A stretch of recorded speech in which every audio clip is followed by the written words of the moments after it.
L'Union régionale des centres sociaux du Nord-Pas-de-Calais a invité les centres sociaux et les habitants à s'interroger sur leur propre santé. Ainsi, accompagnés par un sociologue, plus de 200 habitants du Cambrésis et du bassin minier du Pas-de-Calais se sont réunis en février 2015 à Corroir et à Liévin. Des stands, des affiches, des débats, des quiz, autant de moyens d'échanger sur les forces et faiblesses des territoires en matière de prévention et d'accès aux soins. Ce film vous propose de retracer quelques éléments clés de ces deux rencontres. Et au niveau du centre social, on essaie quand même de développer des actions de santé. Donc ça, les habitants ont bien signalé que grâce au centre social, ils pouvaient avoir les informations qui étaient nécessaires.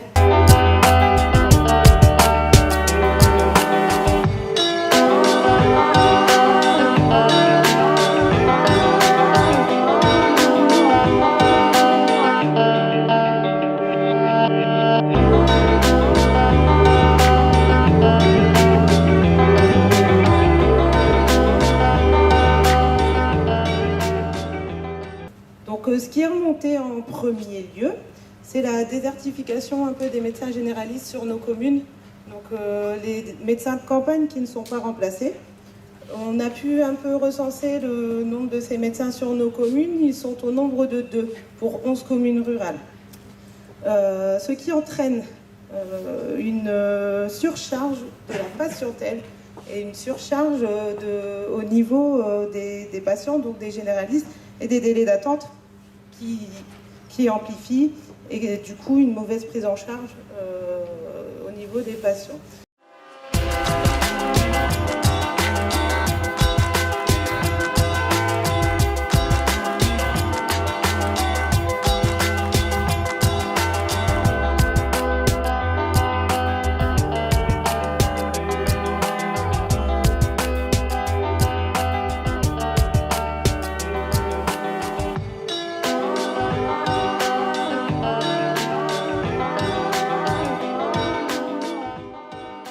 Ensuite, les médicaments génériques qui nous sont maintenant imposés et sinon on n'est pas remboursé. De moins en moins de prise en charge accordée pour le transport en ambulance et les services d'urgence qui sont parfois longs et saturés de monde par parfois le manque de personnel, mais aussi des personnes qui se rendent aux urgences pour des petits bobos. Et les pharmacies qui présentent des tarifs sur les médicaments, on a remarqué qu'au village, c'était beaucoup plus cher qu'en ville sur les médicaments en libre-service.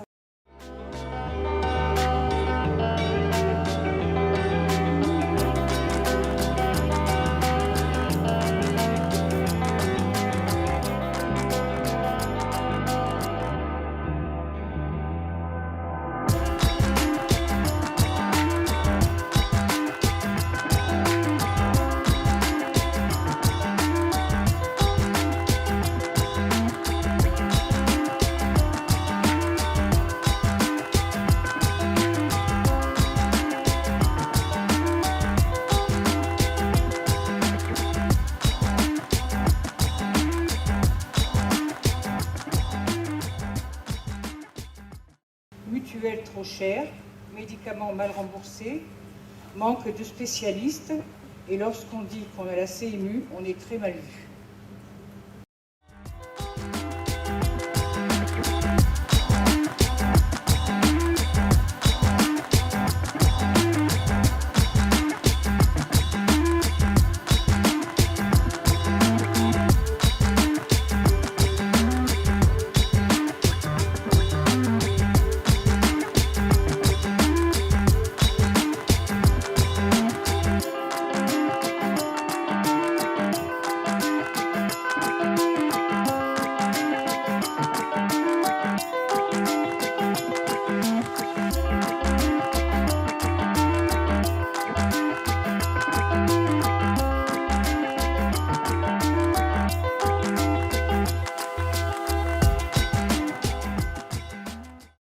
Par rapport à tout ce qui était coût de santé, c'était assez exorbitant, on va dire, pour les personnes qui ne bénéficiaient pas de la CMU.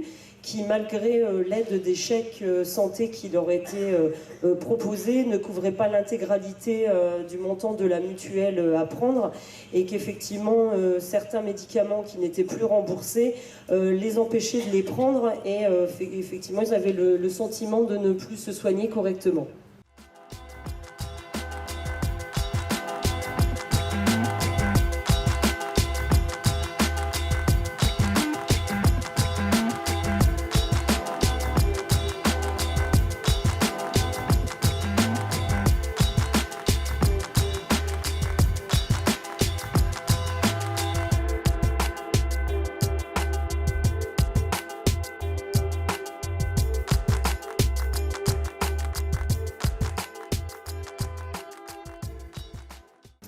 Il y a aussi eu un débat important au sujet des vignettes orange, ce qui entraîne que les personnes ne se soignent pas comme ils devraient, refusant les médicaments payants.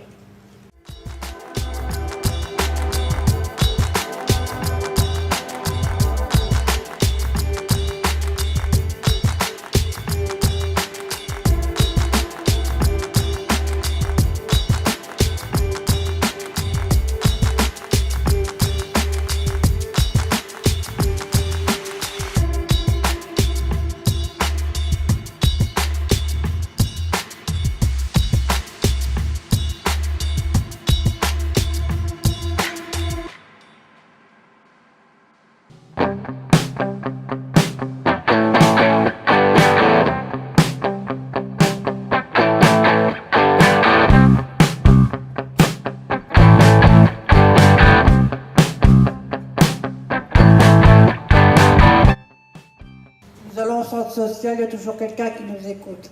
Merci.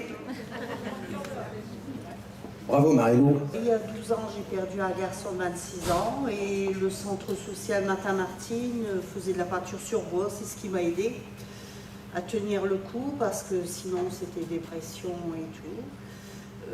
Je remercie M. Sedaoui, tout ça, qui a été énormément présent dans ces moments-là aussi.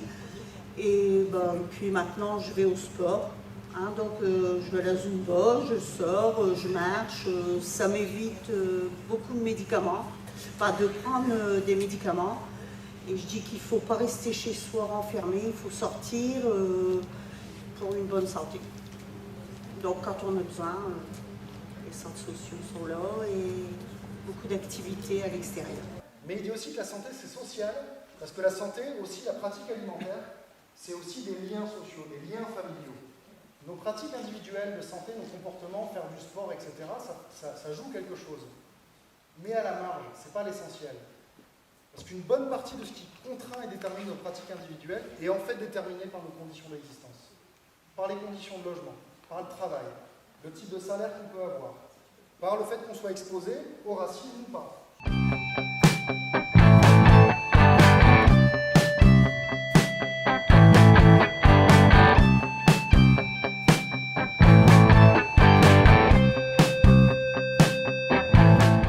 Les conditions de travail ont un impact sur l'état de santé, physique et mental. C'est pas que mental. La santé, à force de stresser, peut créer aussi les conditions de développement de l'obésité, du cancer et d'un certain nombre de maladies. Les conditions de vie, quand bien même c'est le stress parfois, peuvent se traduire à avoir des conséquences biologiques. C'est la manière dont le social devient biologique.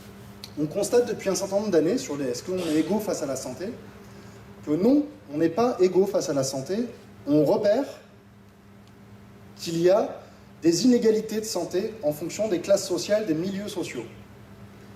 Au plus on monte dans la hiérarchie sociale, au mieux les gens sont en bonne santé, et au plus on descend, au plus la santé est abîmée. Quand on dit inégalité sociale de santé, c'est non seulement on repère des différences de santé ou d'exposition de types de maladies entre les gens, mais ce n'est pas seulement des différences individuelles, c'est des différences collectives. On repère que la plupart des gens, des ouvriers par exemple, ont tel type de maladie. Les gens qui sont plutôt cadres ont tel type de maladie, d'accord ? C'est là où c'est des différences qu'on repère, qui sont partagées collectivement. Nos pratiques sociales, y compris en santé, dépendent aussi de notre milieu social et des conditions de vie qui nous sont faites, quand bien même c'est pas bon pour la santé. On ne mange pas. Il y a des jeunes de quartier qui me disaient Dis-moi si tu vis dans un château ou si tu vis dans une baraque, un petit baraquement, je te dirais quel est ton milieu social. D'autres qui me disaient, dis-moi ce que tu as dans ton assiette, je saurais quel est ton métier. Dis-moi qui tu fréquentes, je saurais quelle est ta classe sociale. Ben effectivement, l'alimentation, l'assiette est aussi un révélateur social de ce que nous sommes en termes d'appartenance socio-économique, etc. Le facteur génétique est important. Et il y a un autre facteur qui est important aussi, selon si on vit aussi sur un territoire pollué ou pas. On sait très bien, on sait pertinemment que notre région Nord-Pas-de-Calais est très polluée. Il n'y a pas que celle-là, mais en tout cas elle est beaucoup plus polluée que si on se retrouve dans la Creuse ou Aix-en-Provence, etc. Donc ça aussi, c'est un élément sur lequel on n'a pas prise et on peut effectivement respecter les règles de bon sens et effectivement être mal. La précarité également, la précarité n'aide pas, ne favorise pas en fait une bonne santé. Parce qu'on n'est pas toujours responsable non plus du fait de ne pas pouvoir bien gérer son alimentation si les besoins financiers ne sont pas assez conséquents ou autre chose en fait. Même pour la santé, pour les soins, il y a des médicaments payants, etc. Donc tout ça, on ne peut pas y avoir accès de par une certaine précarité, tout en travaillant aussi, parce qu'il y a des travailleurs pauvres, etc. Donc moi, je ne me sens pas... En tout cas, dans votre cas, ça peut vous passer au-dessus parce que ça passe au-dessus parce que je fais le maximum, mais D'accord. en fonction de mes possibilités personnelles. Très bien. Donc, et pour mon entourage, pareil.